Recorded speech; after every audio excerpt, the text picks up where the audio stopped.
الرحیم الحمد للہ رب العالمین الرحمن الرحیم مالک یوم الدین ایاک نعبد و ایاک نستعین اہدنا الصراط المستقیم صراط الذین انعمت علیہم غیر المغضوب علیہم ولا الضالین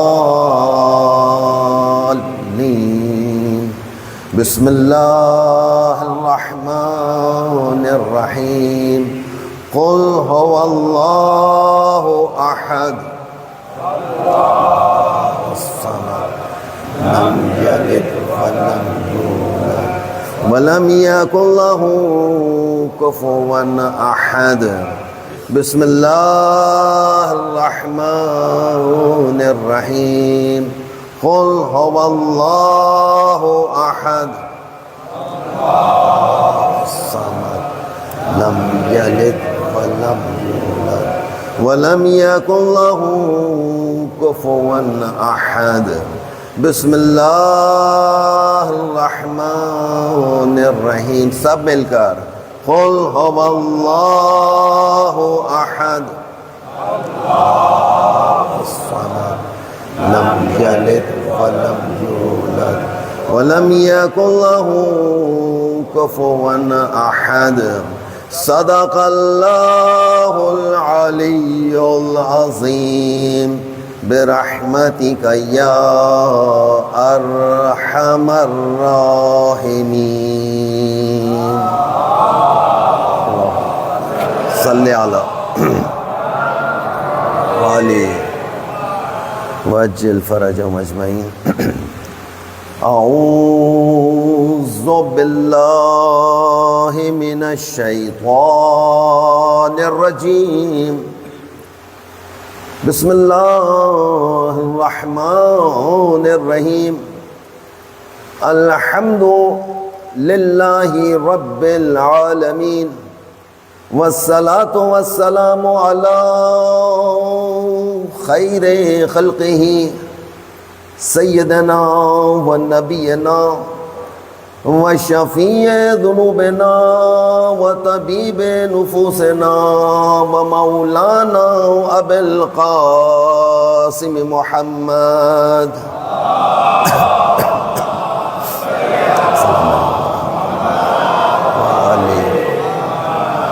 وعجل فرجهم اجمعین اما بعد فقد قال امام حسین علیہ السلام بسم اللہ الرحمن الرحیم انی لم اخرج شرا ولا بطرا ولا مفسدا ولا ظالما انما خرجت لطلب اصلاح امت جدی صلی اللہ علیہ وآلہ وسلم اريد ان امر بالمعروف ونهي عن المنكر واسير بسيرة علي بن ابي طالب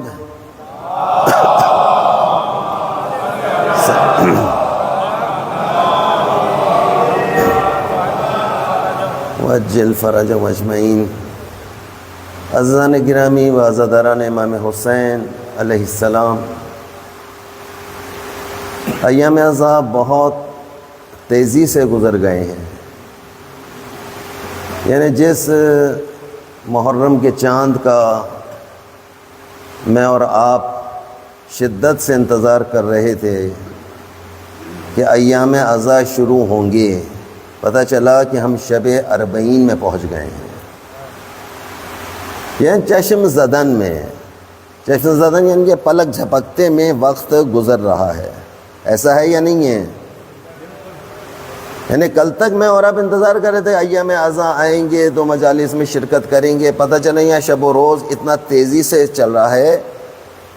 زندگی میں اور آپ اتنا زیادہ مصروف ہو گئے. ورنہ پہلے کے وقت میں وقت نہیں گزرتا تھا, پورا پورا دن انتظار کرتا تھا کہ بس ابھی اتنے بجے ہیں, بس ابھی اتنا وقت ہوا ہے. اور ابھی وقت ایسا ہے جیسے بہت تیز چل رہا ہو, سارا سسٹم بہت زیادہ فاسٹ ہو گیا ہے.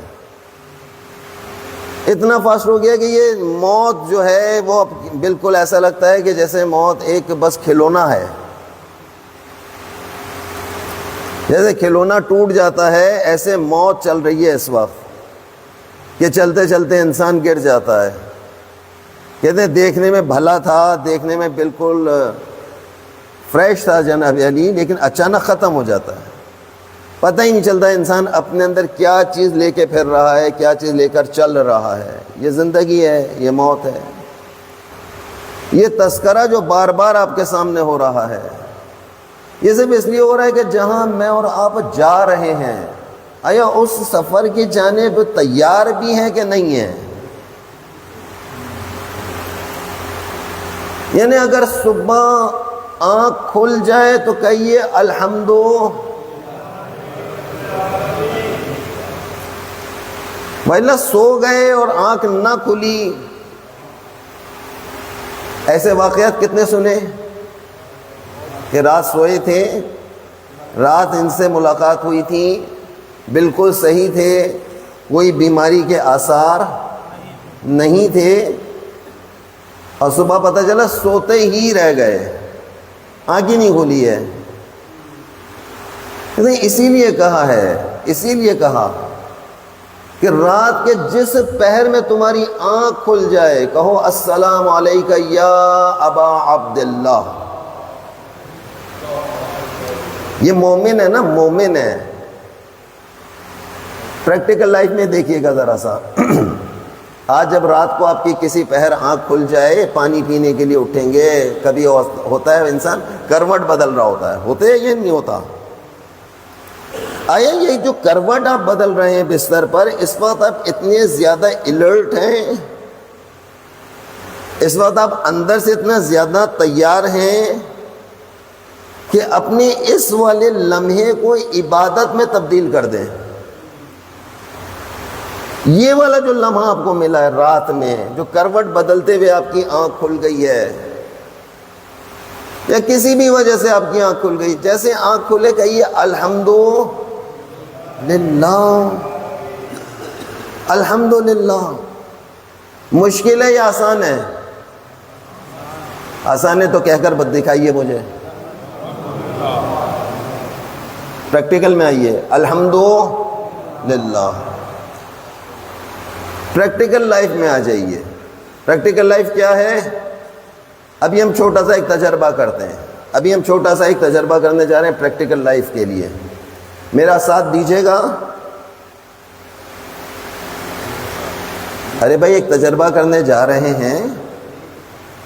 آج ہماری 5ویں کلاس ہے, جو بچے ماشاءاللہ سے مسلسل 5ویں کلاس میں آ رہے ہیں. اچھا مسئلہ یہ ہے کہ آپ اپنے سفید بالوں کو دیکھ کر, اپنی سفید داڑھی دیکھ کر, آپ اپنی عمر کو دیکھ کر, اپنے سن و سال کو دیکھ کر آپ سمجھ رہے ہوتے ہیں کہ ہم بڑے ہیں. آپ بڑے نہیں ہیں, آپ بڑے نہیں ہیں. اس وقت میں حدیث کی روح سے آپ کا باپ ہوں. ڈر لگ رہا ہے؟ ہاں, مجھے باپ نہیں مانو گے؟ ایسا باپ ملے گا؟ یہاں باپ نہیں مانتا بھائی کہ میری اولاد ہے. یہ سودا سستا ہے. رسول اعظم ارشاد فرما رہے ہیں کہ تمہاری اس دنیا میں تمہارے 3 باپ ہیں. رسول اللہ ارشاد فرما رہے ہیں تمہارے اس دنیا میں 3 باپ ہیں. پہلا باپ وہ ہے جس سے تم پیدا ہوئے ہو. دوسرا تمہارا شریعت کی روح سے وہ باپ ہے کہ جس نے تمہیں اپنی بیٹی دی ہے. بھائی دی ہے کہ نہیں دی؟ بابا سو رہے ہیں کہ آپ سب کے سب؟ بھائی کسی کی بیٹی لی ہے یا نہیں لی ہے؟ یہ جو سسر ہیں یہ کون ہے آپ کے؟ یہ شرعی طور پر پروردگار عالم نے اس کو باپ قرار دیا ہے. اگر تیسرے نمبر پہ کون باپ ہے؟ کہا تیسرے نمبر پہ تمہارا وہ باپ ہے جو تمہیں جہنم میں جانے سے بچا لے، جو تمہیں جنت کے راستے پر گامزن کر دے. کھڑے ہوئے نہیں ہیں ابھی آپ، میں اور آپ جنت کے راستے پر کھڑے ہوئے ہیں، لیکن داخل نہیں ہوئے ہیں. جنت میں جانا چاہتے ہیں لیکن اندر، بھئی جنت میں چلے جاؤ، اندر جاتے کیوں؟ کہتے نہیں صاحب اندر جانا، جنت میں جانا ہے، جانے کے لیے فجر پڑھنا پڑے گی.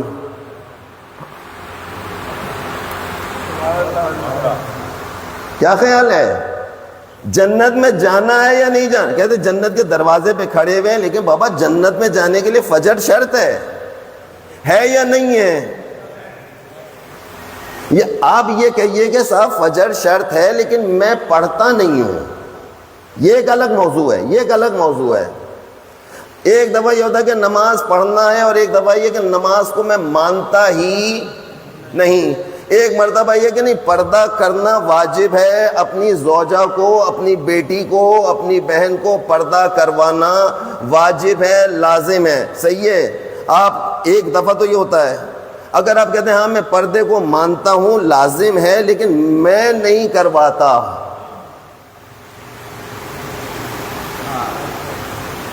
جناب یہ معاملہ گڑبڑ ہو جائے گا. یہاں پر یہ نزاکت ہے.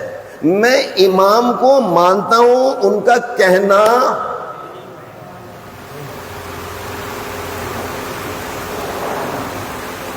کیا خیال ہے؟ حضرت علی کو پہلا امام مانتے ہیں، ان کا کہنا نہیں مانتے ہیں. امام حسن مجتبیٰ کو اپنا دوسرا امام مانتے ہیں، لیکن ان کا کہنا نہیں مانتے ہیں. امام حسین علیہ السلام کو اپنا تیسرا امام مانتے ہیں، کربلا والوں کو شہداء مانتے ہیں، ان پر ہونے والے مظالم کو ظلم مانتے ہیں، لیکن ان کا کہنا نہیں مان رہے ہیں. اچھا کہنا بھی نہیں مان رہے، پھر اس کے اوپر یہ کہہ رہے کہ نہیں ہم جنت ہمارے ہی لیے ہے. بھائی ہے تو جاتے کیوں نہیں ہو؟ جانے کے لیے عمل کرنا پڑے گا. جیب میں دوا اٹھا کر رکھی ہوئی ہے، لیکن بھائی بتائیے نا، بولیں. نسخہ آپ کو لکھ کر دے دیا ہے، نسخہ اہل بیت. نسخہ اہل بیت موجود ہے یا نہیں ہے؟ یہ جو اوپر جو یہ نام لکھے ہوئے ہیں، کیا نام لکھے؟ یہ نسخہ اہل بیت ہے. یہ نسخہ اہل بیت ہے، یہ جو سامنے لکھا ہوا ہے. یہ پیچھے جتنا لکھا ہوا ہے، یہ جتنی تصویر آپ کو کربلا کی نظر یہ کیا؟ یہ نسخہ اہل بیت ہے یا نہیں ہے؟ اب یہاں سے آپ اٹھ کر اندر چاہیے، اندر آ کے جس کو خاک کربلا چاہیے وہ اندر ہے. کیا خیال ہے؟ اندر ہے یا نہیں ہے سجدگاہ کی صورت میں؟ ارے بھیا سجدگاہ جس پہ سجدہ کرتے ہیں یہاں ہے کہ وہاں ہے؟ وہاں ہے. چاہیے کربلا؟ بھائی جسے چاہیے اسے وہاں جانا پڑے گا. وہاں جانے کے لیے وضو شرط ہے یا نہیں ہے؟ اب وہ کہہ رہے ہیں مجھے چاہیے بھی لیکن میں وضو نہیں کروں گا. مجھے صحت چاہیے لیکن میں دوا نہیں کھاؤں گا. مجھے صحت چاہیے، میں دوا کھا لوں گا لیکن پرہیز بھی نہیں کروں گا. اب دوا تو کھا رہے ہیں، یہ روزانہ جو کھا رہے ہیں، یہ جو روزانہ سن رہے ہیں، یہ کیا ہے؟ یہ دوائی تو ہے. بھائی تبرک دو طرح کا ہے. نیاز دو طرح کی نیاز ہے. آپ کو جو روزانہ یہاں پہ پیش کی جا رہی ہے، یکم محرم سے لے کر 8 ربیع الاول تک جو سلسلہ رہے گا، وہ 2 طرح کے تبرک اور 2 طرح کی نیاز کا ہے. ایک تبرک وہ ہے جو پیٹ کی غذا ہے. یہ پیٹ والا تبرک کس کس نے کھایا ہے؟ ہاتھ اٹھائے. ہاں سب نے کھایا. اب اگر فرض کیجئے تھوڑی دیر کے لیے فرض کیجئے ہم ایک ترازو لگا رہے ہیں, ترازو, یہ یہاں مسجد علی کے باہر ایک ترازو لگ جائے گا جناب علی, یکم محرم کو ہر آنے والے کا وزن لیا جائے گا. تیار ہیں کہ نہیں بھائی؟ اگر ملک صاحب کر دیں, ملک ریاض اعلان کر دیں کہ بھائی جو بھی مسجد میں آئے گا پہلے اس کا وزن ہوگا. بھائی اب جسے یہاں رہنا ہے اس کو فالو کرنا پڑے گا, قانون کی پاسداری ہے یا نہیں ہے؟ آپ کو اب جو اندر آئے گا اس کا وزن ہوگا. یکم محرم کو وزن ہوگا, اور اب وزن کب ہوگا؟ 8 ربیع الاول کو. یکم محرم کو جب ان کا وزن ہوا تھا تو پتہ چلے یہ 50 کلو کے تھے, اور 8 ربیع الاول کو جب ان کا وزن ہوا تو پتہ چلا یہ ہو گئے 70 کلو کے. ہوئے یا نہیں؟ بریانی ان کے پیٹ میں, شیرمال ان کے پیٹ میں, کھچڑا حلیم ان کے پیٹ ہے یہ کہ نہیں ہے؟ ارے بھیا کیا تبرک نہ کھا کے کافر ہو جائیں؟ یعنی کھائے جا رہے, تبرک کھا رہے ہیں کہ نہیں کھا رہے؟ اس تبرک کو کھا کھا کر وزن بڑھا یا نہیں بڑھا؟ بڑھا. فرق تو آیا, ایک ہی چھٹانگ بڑھا کہ نہیں بڑھا؟ بھائی ہمارے جو سنی بھائی ہیں وہ ہم کو کیا کہتے ہیں؟ وہ کہتے ہیں تم لوگ کے بڑے مزے, 2.25 مہینے, جب پوچھو آج کیا پکا تھا کہتے ہیں میں تو, ہمارے گھر میں تو کچھ پک ہی نہیں رہا. بھئی آپ ڈر کیوں رہے ہیں؟ اقرار کیجئے نا, ایسا ہے یا نہیں ہے؟ کہتے ہیں ہمارے تو 2.25 مہینے کچھ بہت شاذ و نادر گھر میں کچھ پکتا ہوگا, ورنہ کہیں یہاں سے حلیم کھا لیا تو رات کو بیوی کہیں سے بریانی لے آئی, صبح ناشتے کے لیے بیٹھے تو یا تو پاپے مل گئے یا کہیں سے جناب علی بند مل گیا, شیرمال مل گیا. ایسا ہے یا نہیں ہے؟ کھائے جا رہے ہیں. فرق آیا یا نہیں آیا؟ کہتے ہیں جب یہ کھا کھا کر جس میں انسانی پہ فرق آئی, یہ تبرک تھا نا, اور ایک تبرک کیا ہے وہ یہ گفتگو, یہ گفتگو جو آپ کے سامنے ہو رہی ہے یہ بھی تبرک ہے, یہ بھی نیاز ہے. یہ والی جو گفتگو ہو رہی ہے یہ تبرک کس کے لیے ہے؟ روح کے لیے.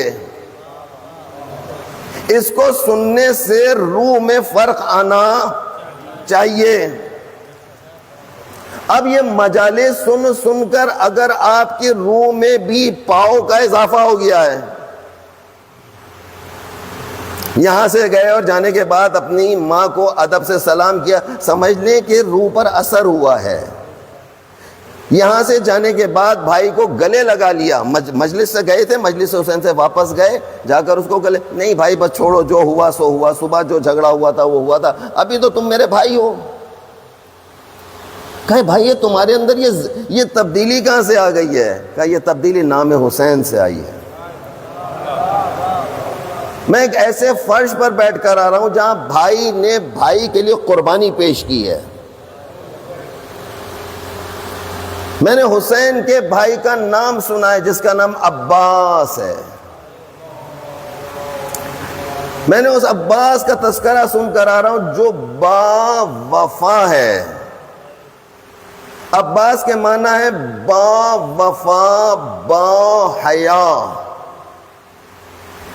با حیا, با وفا, یا عباس, یا عباس. اس طرح کا تھا نا, ایک نعرہ تھا بہت پہلے لگا کر, ابھی نہیں ہے وہ. ابھی کہہ رہے ہیں کہ اگر ہم نے یہ کہہ دیا ابھی ہم خود پھنس جائیں گے, کیونکہ اب ہمارا نام عباس تو ہے لیکن وفا نہیں ہے. نام عباس ہے لیکن حیا نہیں ہے. اے میری بیٹی, اے میری ماں, للہ خدا را اپنے ناموں کے لیے ذرا سا غور کیجئے. آپ کا نام آپ کی ماں نے یا آپ کے بابا نے یا آپ کے دادا نے یا آپ کے بزرگوں نے کیا نام رکھا ہے؟ آپ کا نام, اے میری بیٹی, آپ کا نام رکھا ہے زینب. آپ نے کبھی پلٹ کر پوچھا ہے کہ لفظ زینب کے معنی کیا, اس کے میننگ کیا ہے؟ ہر لفظ کا ایک معنی ہے نا. زینب باپ کی زینت, باپ کی عزت. اے میری بیٹی، جب تمہارا نام رکھا گیا کہ باپ کی عزت ہو، باپ کی زینت ہو، تو پھر یہ تم نام تمہارا زینب رکھنے کے بعد تم جب اپنی یونیورسٹی میں جاتی ہو، تم پوری یونیورسٹی کے لیے، کالج کے لیے، پورے اسکول کے لیے تم زینت ہوتی ہو، تم زینت بن جاتی ہو ان کے لیے. تمہیں سے باپ کی زینت ہونا تھا. اے میری بیٹی، اپنی نام کی حفاظت کیجئے. آپ کا نام اگر آپ کے بابا نے سجاد رکھا ہے، آپ کے بابا نے آپ کا نام ساجد رکھا ہے، پلٹ کر سوچیں ذرا سا، آج اس فرش عزا پہ بیٹھ کر سوچیں کہ میرا نام اگر سجاد ہے تو سجاد کے معنی کیا ہے؟ سجاد کی کوئی میننگ تو ہوگی نا، کوئی میننگ ہے یا نہیں ہے؟ کا میننگ ہے، اس کے معنی ہے. سجاد کی کثرت سے سجدے کرنے والا. بر محمد و آل محمد بلند تر صلوات. اللہم صلی علی محمد و آل محمد وعجل فرجہم اجمعین. اگر سجاد ہے نام، کثرت سے سجدے کرنے والا، لیکن یہ شخص سجدہ ہی نہیں کرتا، اس نے کبھی زندگی میں سجدہ ہی نہیں کیا ہے، تو یہ پھر اس کا نام سجاد نہیں ہو سکتا ہے. ساجد نام ہے، نارملی سجدے کرنے والا. ساجد نارملی سجدہ کرنے والا، سجاد بہت کثرت سے سجدے کرنے والا. باقر، لفظ باقر، آپ کا نام باقر رکھا گیا، آپ کے امام کے نام پہ باقر رکھا گیا. کبھی آپ نے سوچا باقر کے معنی کیا ہے، باقر کے میننگ کیا ہے؟ بہت زیادہ علم رکھنے والا. یعنی جب باقر آپ کا نام رکھ دیا گیا، اس کا مطلب ہے کہ اب آپ سے علم کے چشمے پھوٹے، آپ اتنے زیادہ جینیس ہو، اتنے زیادہ آپ کو قابل ہونا چاہیے. وہ کہہ رہے ہیں میاں باقر آ رہا ہے، انتہائی بے وقوف ہے، میاں اس سے تو بات ہی کرنا فضول ہے. ہوتی ہے نا بعض اوقات میں اور آپ اپنے خاندان میں کسی بچے کا نام اگر باقر ہو، کہتا ہے باقر سے یہ والا کام نہیں. نہیں باقر، میاں تمہیں نہیں پتا کتنا ناسمجھ ہے وہ. ایسے ہی عباس کے بارے میں ہوتا ہے، میاں عباس کے ساتھ ڈیل کر لو، بڑا اچھا ہے. نہیں میاں نہیں، پہلے والی ڈیل میں دیکھ چکا ہوں، فلانے کا پلاٹ لے کے کھا گیا. اب نام عباس ہے، ایک فرضی بات ہو رہی ہے، ایک فرضی بات ہو رہی ہے. وہ کہیں گے آیا تم نے اپنے نظام کو تبدیل کیا ہے یا نہیں کیا ہے؟ اگر تم نے تبدیل نہیں کیا اپنے نظام کو، پھر تم ہمارے لشکر میں شامل نہیں ہو سکتے ہو. یہ فرش عزا اس لیے بچھایا جا رہا ہے کہ ایک کربلا ابھی باقی ہے. یہ بار بار کا تذکرہ آپ کو سامنے بٹھا کے کیوں کیا جا رہا ہے کہ ابھی ایک بڑی جنگ باقی ہے. امام حسین علیہ السلام کے روضہ مبارک پر جا کر دیکھیے، پرچم سرخ رنگ کا لگتا ہے. جناب عباس کے روضے پہ جا کر دیکھیے، پرچم لال رنگ کا لگتا ہے، لال رنگ. پوچھے تو پلٹ کر پوچھے تو صحیح، یہ لال رنگ کیوں لگایا گیا ہے؟ یہ لال پرچم کا مطلب کیا ہے؟ جب آپ احادیث میں دیکھیے گا، تاریخ میں دیکھیے گا، آپ کو پتا ہونا لال رنگ کا مطلب کیا ہے، کہ خون انتقام حسین ابھی باقی ہے، ابھی خون انتقام حسین باقی ہے. کون لے گا یہ انتقام؟ کون لے گا یہ انتقام؟ کون آئے گا اس راستے پر؟ امام حسین علیہ السلام نے کہا میرے ساتھ صرف وہی چل سکتا ہے جو گردن اتروا سکتا ہو. میں چراغ کو گل کیے دیتا ہوں. اگر تم اس چکر میں آئے ہو کہ حسین کے ساتھ رہ کے تبرک زیادہ ملے گا، اگر تم اس لیے آئے ہو کہ حسین کے ساتھ رہ کر مجھے مال غنیمت زیادہ ملے گا، میں حسین اس لیے بن رہا ہوں، میں ممبر کو اس لیے اختیار کر رہا ہوں، پجارو آ جائے گی، پراڈو آ جائے گی، لفافے پہ لفافوں کی بارشیں شروع ہو جائیں گی. اگر اس مقصد کے لیے تم عالم بن رہے ہو، اگر اس مقصد کے لیے تم ذاکر اہل بیت بن رہے ہو، مال بہت آتا ہے، اس فیلڈ میں مال بہت زیادہ ہے. امام حسین نے کہا کہ ہاں اگر کسی کو مال چاہیے، میرا راستہ مال کا راستہ نہیں ہے. میں چراغ کو گل کیے دیتا ہوں جس کو گل کیوں کیا؟ بابا امام حسین ہے، یہ کسی کے چہرے پہ شرمندگی یہ نہیں دیکھ سکتے ہیں، کسی کو شرمندہ نہ کرتے ہیں نہ اس کو شرمندگی ہونے دیتے ہیں. کہا نہیں، چراغ کو ہم گل کیے دیتے ہیں، شاید کہ تم اسی چکر میں آئے ہو میرے ساتھ کہ ہم تلواریں لوٹیں گے، گھوڑے لوٹیں گے، مال غنیمت ہاتھ آ جائے گا اور یہاں سے خوش و خرم واپس پلٹ جائیں گے. نہیں نہیں نہیں، یہ واحد پہلا قافلہ ہے، جنگی پہلا قافلہ ہے کہ جس میں عورتوں کو ساتھ لیا گیا. یہ کائنات کی پہلی جنگ ہو رہی ہے، ایسی جنگی لشکر چل رہا ہے جس میں 6 مہینے کا سپاہی موجود ہے. سوچئے ذرا یہ کیسی جنگ تھی. کیا امام حسین کو معلوم نہ تھا کہ آگے کیا ہونے والا ہے؟ امام حسین علیہ السلام عصر عاشور سے کچھ لمحے پہلے اپنی بیٹی سکینہ کو تسلی دے رہے ہیں، اے میری بیٹی، اب تجھے کوئی رونے نہیں دے گا، تو روئے گی تیرے منہ پہ تماچے مارے جائیں گے. اے میری بیٹی، اب تیرا کوئی ادب احترام نہیں کرے گا، تجھے کوئی پیار سے تیرے سر پر کوئی ہاتھ پھیرنے والا نہیں ہوگا. بتا دیا امام نے. امام تو اپنے بچوں کو بتا رہے ہیں کہ جو میرے ساتھ رہے گا اسے تکلیفوں سے گزرنا پڑے گا. عزیزان، میں اور آپ، اگر میں اور آپ یہ سوچ کر یہاں پر تشریف لا رہے ہیں کہ ذکر سید الشہداء سننے سے ہمارے گناہ معاف ہو جائیں گے، تو اس کا مطلب یہ کہ میں نے اور آپ نے مثل ربڑ ہوتا ہے نا، آپ لوگ کی زبان میں ربر ریزر، جس سے ہم کوئی غلطی ہو جائے تو اس کو ایسے کر کے مٹا لیا جاتا ہے نا. تو اگر ہم یہ سمجھ رہے ہیں کہ یہ ذکر سن کر ہماری ساری غلطیاں معاف ہو جائیں گی، ہم اس لیے آئے، تو مثل آپ ربر کے آئے ہیں، ہمارا اور کوئی مقصد نہیں ہے. اور اگر اس لیے یہاں پر تشریف لا رہے ہیں کہ روزانہ یہاں آنے کے بعد اپنی ٹیوننگ کریں، اپنے آپ کو تیار کریں ایک لشکر امام زمان کے لیے، پر محمد و آل محمد بلند کر صلوات. اللہم صلی علی وآل محمد وعجل فرجہم اجمعین. بہت دیر سے آج آپ لوگ بیٹھے ہوئے ہیں، مجھے یہاں تک آنے میں بہت دیر ہو گئی ہے. اچھا، کیوں دیر ہوئی معلوم ہے؟ کیوں دیر ہوئی بھائی؟ آپ بتائیں، میں کیوں بتاؤں کیوں دیر ہوئی؟ 14 اگست. وہ دیر آپ کو اس لیے کروا رہے تھے کہ تاکہ آپ کو یہ پتا چلے، مجلس میں یہ پتا چلے بھائی آج کا دن 14 اگست تھا. ابھی میں اور آپ کی کس میں بیٹھے، کون سی شب میں بیٹھے؟ اچھا، ہم لوگ شبوں والے لوگ زیادہ ہیں، ہم شب کو 15ویں شب میں بیٹھے ہوئے. 15ویں شب کس کی آزادی کا دن ہے؟ ہندوستان کی. ہم شب ہندوستان میں بیٹھے ہوئے ہیں. جو روز گزرا وہ روز آزادی ہے، ایک ایسا آزادی کا دن ہے کہ جس میں جشن منانے کے لیے تو کوئی دہشت گردی کا خطرہ نہیں ہے، لیکن نام حسین پہ خالی پیدل چلنے پر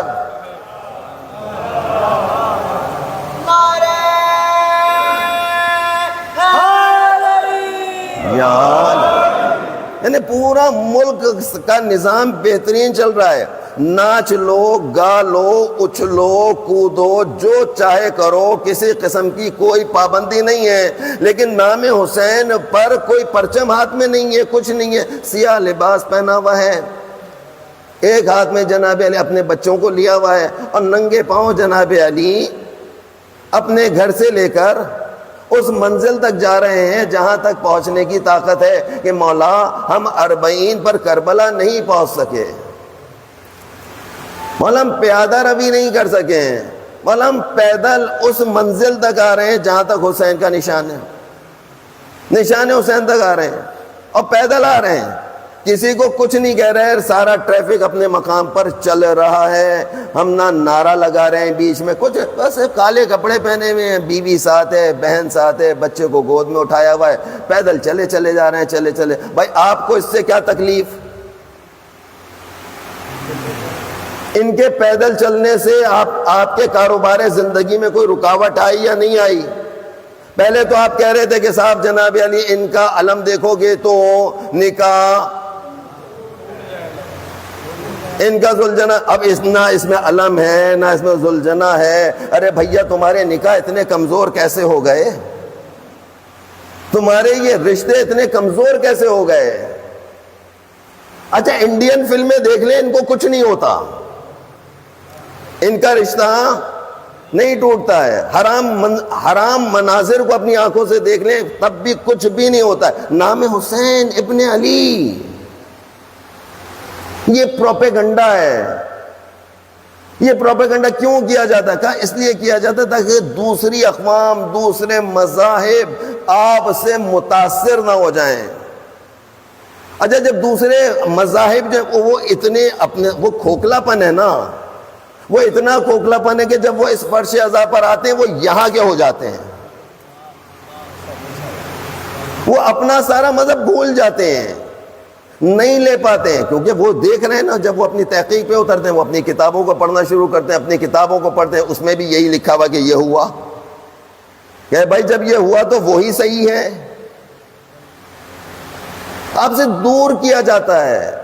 یعنی ہم کو چاروں طرف سے کنٹینر لگا کر ایک راستہ بنایا گیا. کنٹینر کیوں لگائے گئے؟ تاکہ کوئی دوسرا آپ کو دیکھ بھی نہ سکے. آپ کی تبلیغ مذہب بند ہو گیا تھا نا، اس نے کیا کیا تھا؟ اب بتائیں یہ سارا نظام کیسے چلا آگے تک؟ امام حسین علیہ السلام نے اپنے ساتھ جوانوں کو تو لے لیا تھا، جوان ہی لڑا کرتے ہیں، جوانوں کے ساتھ یہ جناب علی ساری جنگیں ہوا کرتی ہیں. بوڑھوں کے ساتھ جنگ نہیں ہوا کرتی، بوڑھوں کو اپنے فوج میں شامل نہیں کیا جاتا. لیکن لشکر حسینی میں کل آپ نے سنا ہے نا مصائب میں 110 سالہ سعید بن عبداللہ، حبیب ابن مظاہر 72 سال کے یہاں پر موجود ہیں.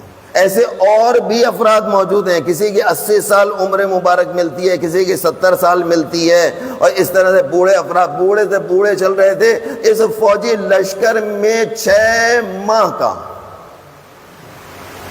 مولا آپ نے ان کو کیوں ساتھ لیا ہے؟ بتایا یہ جا رہا ہے کہ ہاں آگے ایک زمانہ ایسا آ رہا ہے، یہ بچے میرے ذکر کو آگے تک پہنچائیں گے، یہ ہماری مصیبت کا ذریعہ آگے لوگوں کو بتائیں گے. خواتین کو ساتھ اس لیے لیا جا رہا ہے کہ ان کا ایک بہت بڑا طاقت ہے، خواتین کی ایک طاقت ہوتی ہے. اچھا یہی وجہ ہے کہ ہمارے 40 واک میں خواتین ساتھ ساتھ چلتی ہیں، بچے ہمارے ساتھ ہوتے ہیں. وہ کیونکہ پوری ایک منظر کشی ہے یا نہیں ہے. اب جب دوسری عوام آپ کو دیکھ رہی ہے کہ یہ 22 کلومیٹر پیدل جا رہے ہیں، بھائی یہ کون لوگ ہیں؟ یہ طاقت ان میں آئی کہاں سے ہے؟ بابو مجبور ہو جاتے ہیں. کوئی بس میں بیٹھا ہوا کوئی شخص اپنے کاروبار پہ جا رہا تھا، اس نے آپ کو چلتے ہوئے دیکھا، اس نے پوچھا کیا بات ہے بھائی، گاڑیاں تو چل رہی ہیں، بسیں موجود ہیں، یہ پیدل کیوں جا رہے ہیں؟ اور انہوں نے کالے کپڑے بھی پہنے ہوئے ہیں، بچے بھی ان کے ساتھ. یہ جا کر اچھا جس علاقے سے گزر رہے ہیں وہیں جہاں نگاہ اٹھاتے ہیں وہاں سے لوگ نکل رہے ہیں. یہ ایک ایسا منظر تھا، اور یہ ایک ایسا منظر ہے کہ جس نے زمانے کے یزید کے پیروں کو اکھاڑ کے رکھ دیا ہے. صرف یہی نہیں، افریقہ میں چلے جائیے، افریقہ کے اندر آیت اللہ زکزکی، کتنا بڑا نام ہے ان کا آیت اللہ زکزکی کا. کتنے لوگوں کو کیا ہے؟ 1 کروڑ، 1 لاکھ آدمی نہیں ہے، 1 کروڑ افراد کو آغا زکزکی نے افریقہ میں رہتے ہوئے کافروں کو مسلم کرنے کے بعد امام حسین کے نزدیک لے کر آئے. کون؟ آیت اللہ زکزکی. میں اور آپ ابھی تک کتنی واک کرتے ہیں؟ جتنی بھی واک کرتے ہیں، کہتے ہیں افریقہ میں جو واک آغا زکزکی کے زمانے میں ابھی جو صبح شروع ہو چکی ہے وہ 4 دن پہلے سے شروع ہوتی ہے. ہماری کربلا واک 80 سے 100 کلومیٹر کے درمیان ہے، ان کی واک 250 کلومیٹر. ماؤں کے پیروں میں چپل نہیں ہے، باپ کے پیر میں چپل نہیں ہے. غربت کا وہ حال ہے جس کا کوئی تصور نہیں ہوتا. بعض اوقات ہمیں موقع مل جائے، یقین مانیے اس واک کی تصویریں لا کر آپ کو دکھائیں، اس واک کی آپ کو ویڈیوز بڑی بڑی اسکرین لگا کر آپ کو دکھائیں، دیکھو یہ ہیں، یہ جنگلوں میں رہنے والے کہہ رہے ہیں یا حسین، یہ اس منزل کو چلے گئے ہیں۔ مولا سے پوچھا مولا آپ کے لشکر میں سب سے زیادہ کون ہوگا؟ کہا غریب۔ مولا آپ کے چاہنے والوں میں سب سے بڑی تعداد کس کی؟ کہا غربا۔ غربا جو ہیں یہ میرے لشکر کے سب سے زیادہ پاورفل افراد ہوں گے، یہ لے کر چلے گئے۔ آج کی شب میں کہتے ہیں کہ آزادی ہے، امام حسین علیہ السلام کو کہ گھر والوں کو، اہل خانہ کو آزاد کیا جا رہا ہے۔ 20 صفر کی تاریخ ہے، کہتے ہیں کہ یہ کربلا سے جناب علی واپس شام سے ان کو آزادی مل رہی ہے، لیکن آپ نے کبھی سوچا ہے کہ یہ آزادی کیسے ہو گئی؟ یزید جیسے ظالم نے ان کو کیسے چھوڑنا شروع کیا؟ کہاں یہ شام پوری دنیا کا، اس وقت کی جو پوری دنیا ہے، سن 61 ہجری کی جو دنیا اسلام ہے، اس میں مملکت شام اس وقت دارالخلافہ ہے، کیپٹل ہے، جیسے اسلام آباد ہے ہمارا۔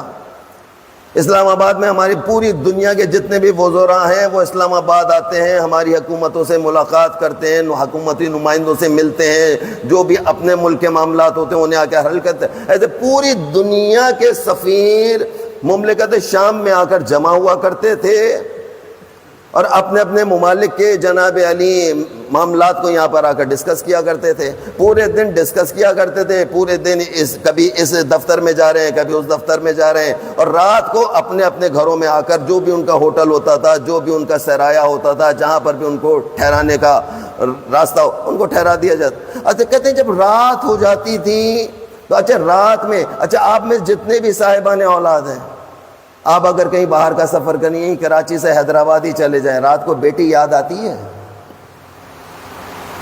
رات کو اپنے بچے یاد آتے ہیں کہ نہیں آتے؟ کہتے ہیں یہ غیر ملکی افراد، دنیا بھر سے آئے ہوئے افراد جو مملکت شام میں اس وقت موجود تھے، جب رات کو سویا کرتے تھے، روزانہ رات کو انہیں کسی بچے کی رونے کی آواز آتی تھی۔ بچے کی رونے کی آواز آئی ہے رات 2:30 بجے 3 بجے، اور مسلسل بچی رو رہی ہے۔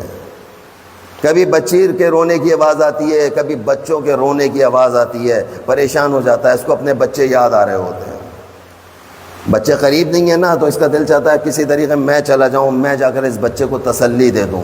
پوری رات اس شخص کی بے چینی میں گزر گئی، مسلسل کئی لوگوں کی راتیں بے چینی میں گزر گئیں۔ کہتے ہیں کسی طریقے صبح ہو، جیسے صبح ہوئی، دروازے پہ باہر موجود سپاہیوں سے پوچھا یہ رات کس بچے کے رونے کی آواز آ رہی تھی؟ کہ خیر تو ہے؟ کہ یہ زندان سے آ رہی۔ کہا زندان؟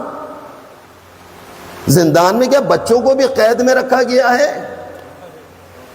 اب یہ حیران ہو رہے ہیں، یہ پریشان ہو رہے ہیں، یہ کیسے قیدی ہیں؟ کون قیدی ہیں؟ معاملہ کیا ہے؟ کہتے ہیں ایک شخص ہے حسین ابن علی، اس کے ساتھ جنگ ہوئی ہے ہمارے بادشاہ کی، یزید کی جنگ ہوئی ہے ان کے ساتھ، حسین ابن علی۔ کہتے کون حسین ابن علی؟ کہ تم حسین ابن علی کو نہیں جانتے؟ نواسہ رسول۔ اب دیکھیں تعارف ہو رہا ہے، یہ تعارف ہو رہا ہے۔ یہ کتنے دن یہ لوگ ٹھہرے ہیں یہاں پر؟ کہتے ہیں لیکن ان بچوں کو کیوں قیدی بنایا گیا؟ کہ بچوں کو اس لیے قیدی بنایا گیا، اس کا جواب صرف ہمارا حاکم ہی دے سکتا ہے، اس کی پالیسی ہے کہ ان کے بچوں کو، ان کی عورتوں کو بھی قیدی بنایا جائے۔ اس نے کہا عجیب لوگ ہیں، عجیب حکومت ہے۔ 3-4 دن اس نے شام میں گزارے، یہ چلا گیا، دوسرا وفد آ گیا، دوسرا وفد نے 4 دن گزارے، اسی طرح سے بچوں کا رونا پیٹنا اس نے دیکھا، واویلا کو سنا، یہ وفد بھی 4 دن رکا، پوچھا، ساری معلومات حاصل کی، اپنے مملکت واپس پلٹ گیا۔ دیکھو پیغام حسینی کیسے پھیل رہا ہے۔ یہ معاملہ تھا، بچوں کو ساتھ لے جانے کی حکمت یہ تھی۔ اللہ اکبر۔ اب جناب علی کیا ہو رہا تھا؟ آہستہ آہستہ یہ باتیں شہر شام میں پھیل رہی تھیں۔ روزانہ شام میں، جس وقت شام کی عورتیں بچے جب شام کے وقت میں نکلا کرتے تھے اور زندان کے پاس سے گزرا کرتے تھے، دیکھتے قیدی بچے ہیں، ایک 5 سال کا بچہ ہے، باقر نام ہے اس کا۔ کہا کہ ہم نے اتنے چھوٹے بچوں کے گلے میں رسی بندھی ہوئی نہیں دیکھی تھی آج تک۔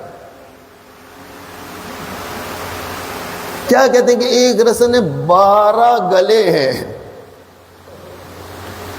دربار شام میں یہ سوال کر لیا تھا اس نے، خود یزید نے سوال کر لیا تھا، کیا بات ہے یہ جتنی بیبیاں یہ بار بار بیٹھ کیوں جاتی ہیں؟ ان کی گردنوں میں رسی بندھی ہوئی ہے۔ تو ان کو بتایا جاتا تھا کہ ان قیدیوں میں ایک ایسی چھوٹی بچی سکینہ ہے۔ جب یہ بیبیاں کھڑی ہو جاتی ہیں اس کا دم گھٹنے لگتا ہے، یہ بیبیاں بیٹھ جاتی ہیں، شہزادی بچ جائے، شہزادی کو زندگی مل جائے۔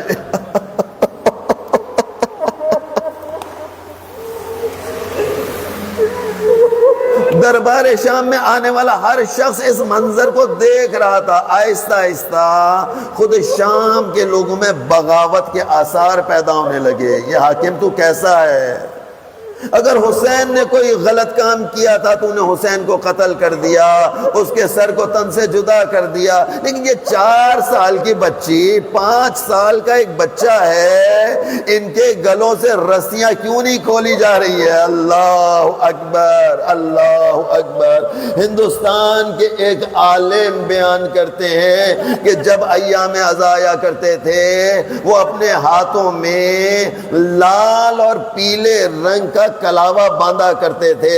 جب ان سے پوچھا گیا یہ لال اور پیلے رنگ کی رسیوں کو آپ شیعہ محرم آتے ہی اپنے ہاتھوں میں کیوں باندھ لیتے ہیں؟ سنیں گے جواب، سنیں گے جواب۔ وہ کہتے ہیں ہاں یہ اسیران کربلا کی یاد میں باندھے جاتے ہیں کہ جب رسیاں پیلے رنگ کی تھیں لیکن اس زور سے 1 سال تک بندھی رہی کہ ان رسیوں کا رنگ لال میں تبدیل ہو گیا تھا۔ یہ رنگ لال جب تمہیں نظر آئے، یہ کلاوہ بندھا ہوا تمہیں نظر آئے، سمجھ لو سکینہ تکلیف میں تڑپ رہی ہے۔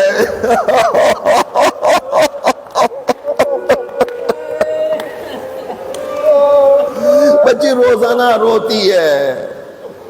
یزید کے خلاف اب آہستہ آہستہ بغاوت کے آثار، اس کو پتا چلے کہ ہاں کہیں بغاوت نہ ہو جائے، کہیں میرے تختے کو الٹ نہ دیا جائے، اس لیے اب اس نے کہا کوئی ہے میرے سپاہیوں میں جو سید سجاد کو بلا کر لائے؟ کہتے آدھی رات کا وقت تھا، زندان کا دروازہ کھلا، سپاہی آئے، اے سجاد تجھے یزید نے بلایا ہے۔ بھائی اتنا سننا تھا، شیر دل خاتون زینب آگے آ کر کھڑی ہو گئی، کس میں مجال ہے جو میرے زمانے کے امام کو لے کر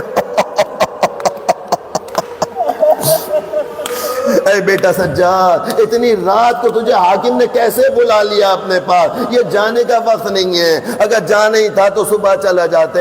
اے سجاد صبح کا انتظار کرو۔ یہ سجاد کیا کہتے ہیں؟ اے پھوپھی اماں میں علم امامت سے جانتا ہوں، مجھے کچھ نہیں ہوگا، یہ شخص مجھے نقصان نہیں پہنچا سکتا، پھوپھی اماں میں صحیح سالم واپس آؤں گا۔ سید سجاد دربار یزید میں حاضر ہوتے ہیں، قیدی بن کر پہنچتے ہیں۔ بول تو نے کیوں بلایا ہے؟ کہتا ہے میں آپ کو آزاد کرنا چاہتا ہوں، جتنا مال دنیا لینا چاہتے ہیں لے لیجئے، جو چاہے لے لیجئے۔ امام ارشاد فرماتے ہیں ہم دنیا پرست نہیں ہیں، جو تجھے دینا تھا وہ تو ہم سے لے چکا ہے۔ اللہ اکبر۔ کچھ باتیں ہوئیں، کچھ گفتگو ہوئی، اسی حال میں سید سجاد واپس زندان میں پہنچے، دیکھا زینب اولیاء ٹہل رہی ہیں، بیٹے کو دیکھا، اے بیٹا سجاد خیر تو ہے، کیا بات ہے؟ کہا پھوپھی اماں ہمیں آزادی کے لیے کہا گیا ہے کہ آپ آزاد ہو کر جا سکتے ہیں، جیسے چاہے چلے جائیں۔ یہاں جناب زینب ارشاد فرماتی ہیں اے بیٹا سجاد ہم جانے کے لیے تیار ہیں لیکن ہماری کچھ شرائط ہوں گی۔ اللہ اکبر۔ یہ شرائط بتا رہی ہیں کون شرط رکھتا ہے؟ جو جنگ جیت جاتا ہے، جیتنے والے ہمیشہ شرائط کو پیش کیا کرتے ہیں۔ کیا شرائط ہے؟ کہا کہ جب سے ہم اس زندان میں قید کیے گئے ہیں ہم نے اپنے شہداء کو یاد نہیں کیا ہے، ہم ان کے سوگ میں کوئی مجلس نہیں کر سکے ہیں، اس ظالم سے کہہ دو جا کر کہ 3 دن تک ایک ایسے گھر کا اہتمام کیا جائے جہاں پر ہمیں رکھا جائے، ہم آزادی سے مجلس کر سکیں۔ یہ شرط کو مان لیا گیا۔ دوسری شرط یہ ہے ہمارے تمام لوٹا ہوا مال ہمیں واپس کر دیا جائے، اور تیسری شرط ہماری یہ ہے ہمارے شہداء کے سروں کو واپس دیا جائے۔ جب شہداء کے سر واپس ملیں گے ہم تبھی جانے کو تیار ہوں گے۔ مولا سجاد نے ساری شرائط ان کو جا کر بتا دیا، ہمیں ایک گھر دیا جائے، ان کو گھر دے دیا گیا۔ عجیب واقعہ ہے، ایک عجیب روایت کو میں نے ایک بہت بڑے عالم دین سے پوچھا ہے۔ وہ عالم دین ارشاد فرماتے ہیں اسباب جو لوٹا گیا تھا نا، عزادارو غور سے سننا کہ جتنا اسباب لوٹا گیا تھا اس میں جو چیز سب سے پہلے زندان میں واپس آئی ہے وہ علم ابو الفضل العباس،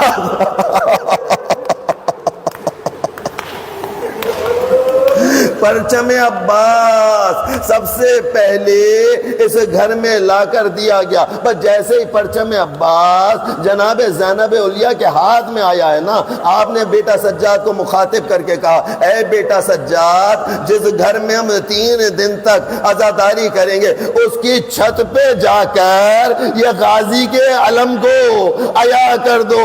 اللہ اکبر۔ وہ عالم دین فرماتے ہیں کہ جناب سیدہ نے جناب زینب علیہ کے حکم پر وہ علم اس گھر کے باہر لگایا گیا۔ بس جیسے ہی علم کا بحال ہونا تھا شام کی عورتوں نے رونا شروع کیا، کہتی تھی نہ جانے اس علم کو دیکھ کر ہمارے دل گریا کر۔ مجلس کا اہتمام ہو گیا، علم واپس آیا ہے۔ کچھ دیر گزری، رباب کہتی ہیں اے بیٹا سجاد، ارے میرے علی اصغر کا جھولا نہیں آیا۔